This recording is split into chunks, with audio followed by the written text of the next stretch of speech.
MA final Sanskrit विषय के जो विद्यार्थी हैं उन सभी विद्यार्थियों का इस 8वें पेपर के अंदर नाट्य शास्त्र का जो द्वितीय अध्याय है, इस द्वितीय अध्याय का अध्ययन करते हुए सभी विद्यार्थियों का जो है हार्दिक अभिनंदन, स्वागत। जैसा कि आप सभी को पता है कि हम नाट्य शास्त्र का जो अध्ययन कर रहे हैं उसमें अभी तक हमने जो द्वितीय अध्याय का जो अध्ययन किया है उनमें पहले तो ब्राह्मण, क्षत्रिय, वैश्य, शूद्र जो स्तंभ है उनकी स्थापना के विषय में कहा और इसके पश्चात उन स्तंभों की स्थापना करते समय क्या क्या सामग्री जो है वह उसमें डालें, इसके विषय में चर्चा की। साथ ही साथ किस किस वर्ण के होने चाहिए इनके विषय में चर्चा की। उदाहरण के लिए शूद्र जो है वो नील वर्ण के, वैश्य जो है वह है रक्त वर्ण के और यदि ब्राह्मण है तो श्वेत वर्ण के। इस प्रकार से इन वर्णों की इसमें चर्चा हुई और वर्णों की चर्चा होने के पश्चात इससे पहले वाला जो वीडियो था उसके अंदर ये चर्चा हुई थी कि उन स्तंभों को उठाते समय बहुत ही सावधानी पूर्वक जो है उनको उठाना चाहिए और यदि कोई असावधानी रहती है तो उनसे उनको क्या क्या नुकसान होता है इसके विषय में जो इसमें बात कही थी। तो मैं आपसे यही कहना चाह रहा था कि जब आप इनका अध्ययन कर रहे हैं तो अध्ययन करते समय थोड़ा सा आपको जो है ध्यान देना होगा कि कौन सी चीज़ जो है वो हमारे लिए जो है महत्वपूर्ण है और कौन सी चीज़ जो है वो हमारे लिए महत्वपूर्ण जो है वो नहीं है। तो आइए हम इन पद्यों का अध्ययन करते हैं। और यहाँ पे कहा दोषैर तैर विहीनम स्तंभ उत्थापये शिवम पवित्रम ब्राह्म स्तंभे दातव्या दक्षिणा च गोः शेषाणां भोजनम कार्यम स्थापने कर्तृ संश्रयम मंत्रपूतम च तद्देयम नाट्य आचार्यण धीमताम। यानी जब इस प्रकार से यहाँ बात कही कि जो त्रिदोष हैं उन त्रिदोषों का जो चलन है उनका जो यहाँ जिक्र आ रहा था उसके विषय में जो यहाँ पर ये बात आई थी कि इस प्रकार से उन दोषों से रहित जो कल्याण प्रद जो स्तंभ है उसकी स्थापना जो वह ही करनी चाहिए। दोषई रतई विहीनम, दोषे रहित विहीनम स्तंभ उत्थाप्यो शिवम, यानी दोषों से रहित कल्याणप्रद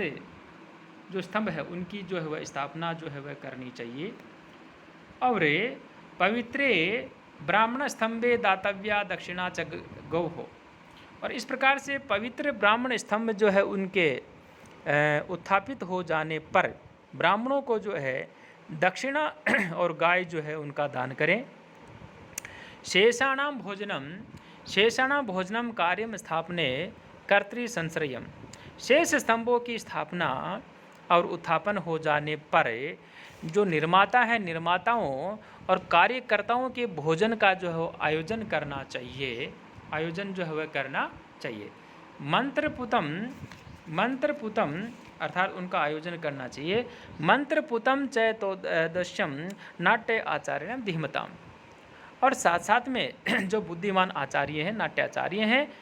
उनको मंत्रोच्चारण पूर्वक स्वयं अपने हाथ से जो है भोजन का जो वितरण है वह करना चाहिए। और आगे जो पद्य आ रहे हैं उनके अंदर कहा पुरोहितम द्रीपम चैव भोजयेन मधु पायसम कर्तृन अपि तथा सर्वान् कृशरम लवणोत्तरम सर्वम एव विधिम कृत्वा सर्वतोदैः प्रवादितैः अभिमन्त्रे यथान्यायम स्तंभ उत्थापयेत् शुचिः। पुरोहितम नृपम च एव भोजयेन मधु पायसैः कर्तृन अपि तथा सर्वान् कृशराम लवणोत्तरम, यानी उस मंडप यज्ञ के जो आचार्य हैं, जो नाट्याचार्य हैं, उनको ऐसा करना चाहिए कि पुरोहित और जो संरक्षक यानी जो राजा होता उसको मधु युक्त जो पायस है, जो खीर है, वह खिलाएं। और इसके पश्चात जो समस्त जो कार्यकर्ता हैं उन समस्त कार्यकर्ताओं को भी जो है बनाने वाले जो अन्य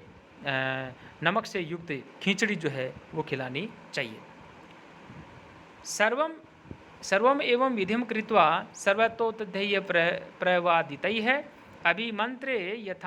यथा न्यायम स्तंभानुथोप्यन शुचि। इस प्रकार सब विधियों को अच्छी तरह से संपादित कर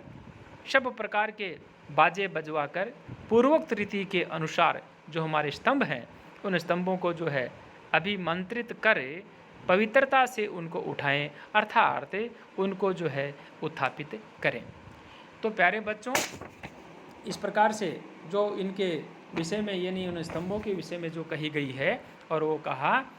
यथा चलो गिरिर मेरुर हिम वांश्च महाबलः जया वहो नरेन्द्रस्य तथा त्वम चलो भव स्तंभ द्वारम च भीतिम च नेपथ्य गृहम एव च एवं उत्थाप्येत जो विधिर दृष्टन कर्मणा। यानी जिस प्रकार से यथा चलो, जिस प्रकार से महाबलशाली सुमेरु जो पर्वत है और गिरी मेरु हिम अर्थात जो हिमालय पर्वत है ये अचल स्थित हैं और ये स्तंभ है, और तू भी उसी प्रकार का अचल हो और राजा जो है उसको विजय जो है वो प्रदान कर। इस प्रकार से जो स्तंभ द्वार है उसके विषय में कहा स्तंभ द्वारम च भीतिम च नैपथ्यम गृहम एवं उत्थाप्येत ज्ञो विधिर दृष्टेन कर्मणा। प्यारे बच्चों, यहाँ नाट्य मंडप की जो रचना विधि है उसका भली प्रकार से ज्ञाता वह होना चाहिए, और उक्त विधि के अनुसार किए हुए जो विधान है उस विधान से यानी जो स्तंभ द्वार है और नेपथ्य जो गृह है उसको जो है वो वहाँ से उठवाइए। और आगे कहा रंगपीठ के विषय में बात आ रही है। अब यहाँ से क्वेश्चन भी बनता है रंगपीठस्य पार्श्वे तु कर्तव्या मतवारणी चतु है स्तंभ समायुक्ता रंगपीठ प्रमाणतः है अर्ध्यत हस्तोत्सेधेन कर्तव्या मतवारणी उत्सेधेन तयोरस्तुल्यम कर्तव्यम रंगमंडपम। यानी जो रंगपीठ की यहाँ चर्चा आई, रंगपीठस्य पार्श्वे तु कर्तव्या मतवारिणी, यानी रंगपीठ जिसको हम स्टेज कहते हैं आज की भाषा के अंदर, उसके पार्श्व यानी उसके पास में ही सन्निकट ही मतवारणी जो है उसकी जो है रचना होनी चाहिए, स्थापना होनी चाहिए, जो चतु है स्तंभ समायुक्ता है, जो 4 खंभों से युक्त और रंगपीठ के ही जो है समान अनुपात में जो है वह हो। प्यारे बच्चों, मैं आपसे यहाँ एक बात ये कहना चाहूँगा कि मतवारणी जो शब्द है उसका यहाँ विशेष अर्थ है, विशेष महत्व है। अभिनव गुप्त हमारे एक आचार्य हुए हैं और उन्होंने इनके विषय में कहा है कि नाट्य गृह की जो दीवार है उसके 8 हाथ बरांडे तथा स्तंभ की अपेक्षा 8 हाथ की दूरी पर इस प्रकार से 8 हाथ लंबी और 8 हाथ चौड़ी जो है जो मतवारणी है, जिसको अंबारी भी कहते हैं, यानी उसका निर्माण करना चाहिए। और आगे कहा अर्धे हस्तोत्सेधेन कर्तव्या मतवारणी उत्सेधेन तयोस्तुल्यम कर्तव्यम रंगमंडपम।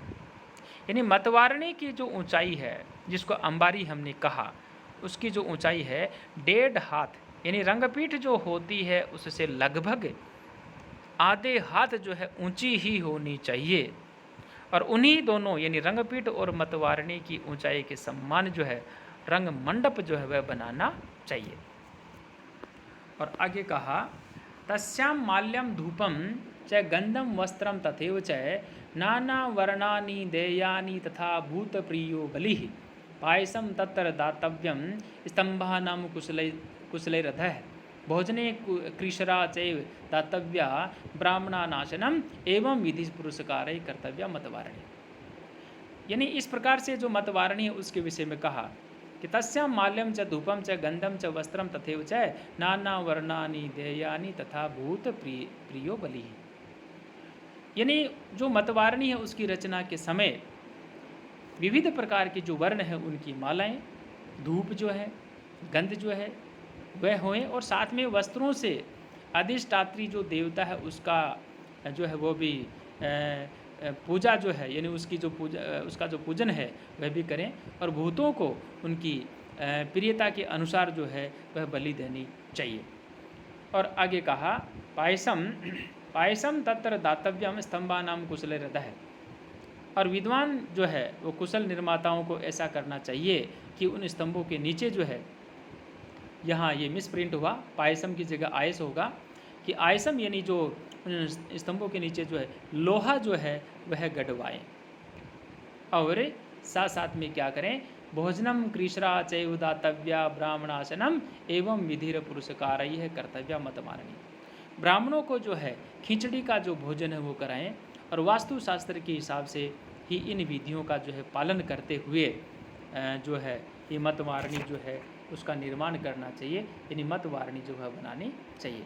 तो प्यारे बच्चों, आप इस प्रकार से यहाँ एक वीडियो और बनाऊंगा मैं इसके अंदर, बाद में ये एक आपका जो क्वेश्चन है साथ में पूरा हो जाएगा। तो यहाँ रंगपीठ जो है किसे कहते हैं, या एक तो इसका क्वेश्चन ये बनता है मतवारणी जो होती है वो क्या होती है, किस प्रकार से उसका निर्माण होना चाहिए, एक क्वेश्चन यहाँ पर ये बनता है। दोनों प्रकार की जो टिप्पणियाँ हैं वो यहाँ तैयार हो रही हैं, तो आप साथ साथ में इनका अध्ययन भी करते रहें, और आपके जो नोट्स हैं वो भी आप बनाते रहें। सभी विद्यार्थियों का बहुत बहुत आभार, धन्यवाद।